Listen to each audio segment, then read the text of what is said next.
अस्सलाम वालेकुम, मैं हूँ रोज़ीना अली। आज मैं आपसे बात करने जा रही हूँ बहुत ही अहम और बहुत ही ख़ास, और वो बात है 25 दिसंबर से मुतल्लिक। अब 25 दिसंबर का नाम सुनते ही आपके यहाँ दिमाग में फ़ौरन से क्लिक होगा क्रिसमस का त्यौहार, लेकिन आप एक और चीज़ भूल रहे हैं। क्रिसमस का त्यौहार बिल्कुल है और मसीही बरादरी के लिए हर तरफ खुशियाँ भी मनाई जा रही हैं, लेकिन ये खुशियाँ कहाँ मनाई जा रही हैं? ये मनाई जा रही हैं कायद के पाकिस्तान में। जी हाँ, बिल्कुल, कायद आज़म मोहम्मद अली जिन्ना का पाकिस्तान। वो शख्सियत जिन्हें आज सब भूल चुके हैं, या सिर्फ़ एक ही वजह के लिए याद रखा हुआ है। क्या वो वजह सिर्फ़ ये है कि यहाँ पर ये इस नोट पे कायद आज़म मोहम्मद अली जिन्ना की तस्वीर है और हम इस नोट की हद तक उन्हें याद रखें? कौन है कायद आज़म मोहम्मद अली जिन्ना? बहुत सी जो पीछे नस्लें गुज़र चुकी हैं, जो मौजूदा नस्ल है, शायद अभी तो जो नस्ल मौजूद है वो भूल चुकी है, और आने वाली नस्लें वो क्या तारीख़ याद रख पाएंगी? कौन है कायद आज़म मोहम्मद अली जिन्ना? तो मैं यहाँ पर आपको इस नोट से हट के एक ऐसी जगह पर लाई हूँ, इस्लामाबाद मोनूमेंट में एक ऐसा म्यूज़ियम जहाँ पर तारीख़ सांस लेती है। कायद आज़म मोहम्मद अली जिन्ना ने जो जदोजहद की पाकिस्तान के लिए, जिन शख्सियात ने उनका साथ दिया, जो उन्होंने एफ़र्ट्स की, वो सारी तारीख़ यहाँ पर बिखरी पड़ी है। और मैं आज आपको कायद आज़म मोहम्मद अली जिन्ना के उसी पाकिस्तान की सैर करवाऊँगी और आपको तारीख़ के वो औराक खोल खोल कर पढ़ाऊँगी, वो सुनाऊँगी जो कि शायद आप भूल चुके हैं, जिन्हें याद करने की ज़रूरत है। और आपको ज़रूरत है कि आप ये तमाम जो तारीख़ है ये अपनी आने वाली नस्लों तक भी पहुँचाएँ। तो चलिए आज कायद आज़म के उस पाकिस्तान की सैर करते हैं और आपको भी साथ साथ तारीख़ बताते हैं। अब हम म्यूज़ियम के उस हिस्से में आ चुके हैं जहाँ पर तारीख़ को बड़े करीब से महसूस किया जा सकता है। कायद आज़म की जदोजहद, मुसलमानों के लिए उनके अज़म को महसूस किया जा सकता है। यहाँ पर हर तस्वीर, हर नवादरात ये याद दिलाते हैं कि कैसे एक ख्वाब हकीकत बना, एक ख्वाब जो अल्लामा मोहम्मद इकबाल ने देखा और जिसको पूरा किया कायद आज़म मोहम्मद अली जिन्ना ने। और पाकिस्तान के लिए ये जदोजहद का सफ़र 1857 से 1948 तक जारी रहा। और इस सफ़र में कायद आज़म मोहम्मद अली जिन्ना अकेले नहीं थे, उनके लिए कई मुसलमानों ने बड़ी कुर्बानियाँ दी। बड़ी कुर्बानियों के बाद हमें ये मुल्क हासिल हुआ जिसमें आज हम अपनी मर्ज़ी से रह रहे हैं। फ़ातिमा जिन्ना उनके साथ मौजूद हैं, उनकी बहन। तारीख़ के उन औराक को खोलते हैं, वो बंद किताब खोलते हैं जिसे शायद बंद करने की कोशिश की गई, जिसे शायद उस तारीख़ को फरामोश करने की कोशिश की गई। तो हम उस तारीख़ में चल के आपको वहाँ पर मिलवाते हैं। आइए। तो यहाँ पर बात ये अहम है कि बहुत से लोग कहते हैं क्या दिया है पाकिस्तान ने? बहुत कुछ दिया है पाकिस्तान ने। क्या लगता है कि ये पाकिस्तान यूं ही बैठे बिठाए मिल गया था? नहीं, इसके लिए दिन रात कोशिश करना पड़ी और कई सालों की इसमें मेहनत है। यहाँ पर देखिए, जिन्ना और गांधी मुज़ाकरात, ये वो दौर है 1944 का जब मुस्लिम लीग और कांग्रेस के दरमियान जमूत को तोड़ने और हिंदुस्तान की आज़ादी के हुसूल की गर्ज से सितंबर 1944 में मुंबई में गांधी और जिन्ना के मुज़ाकरात हुए।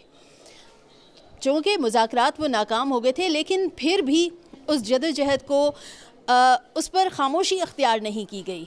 ये नहीं कहा गया कि मुज़ाकरात नाकाम हो गए, कुछ नहीं हो सकता, अब तो पाकिस्तान नहीं बनेगा, हम क्या करेंगे? हम यही करेंगे कि हम इस जदोजहद को जारी रखेंगे और हम नाकाम नहीं होंगे, हम इस कोशिश को नहीं छोड़ेंगे।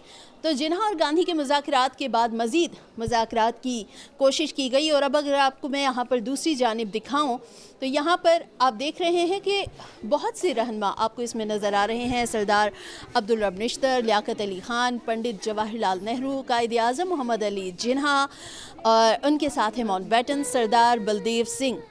बड़ी एक अहम मीटिंग हो रही है जिसमें डिस्कस हो रहा है पाकिस्तान से मुतल्लिक, मुसलमानों के लिए अलग वतन जिसका नाम रखा गया पाकिस्तान।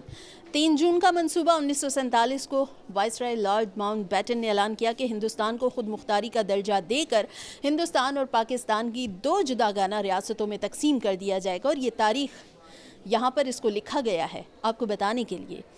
वो मुतालिया पाकिस्तान जिसके बारे में शायद आप लोग जानना नहीं चाहते, या फिर शायद अब वो दिलचस्पी नहीं रही है। इस जानिब अगर आपको दिखाएं मेरे कैमरामैन इस्माइल, तो ये करारदाद लाहौर 1940 का एक मंजर है। आपको कायद आज़म मोहम्मद अली जिन्ना जब خطاب کر رہے ہیں ان کے پیچھے ایک بہت بڑا آپ کو مجمع نظر آ رہا ہے، اور قرارداد لاہور جو قرارداد پاکستان کے نام سے مشہور ہے، اور یہ اس لیے بھی بہت منفرد حیثیت کی حامل ہے کیونکہ اس میں یہ جو 23-24 مارچ 1944 کو اجلاس منعقد ہوا، اس میں کہا گیا تھا کہ ہندوستان کے شمال مغربی اور جو مشرقی علاقوں میں جہاں مسلمان اکثریت میں ہیں وہاں آزاد ریاستوں پر مشتمل ان کا ایک وطن تشکیل دیا جائے۔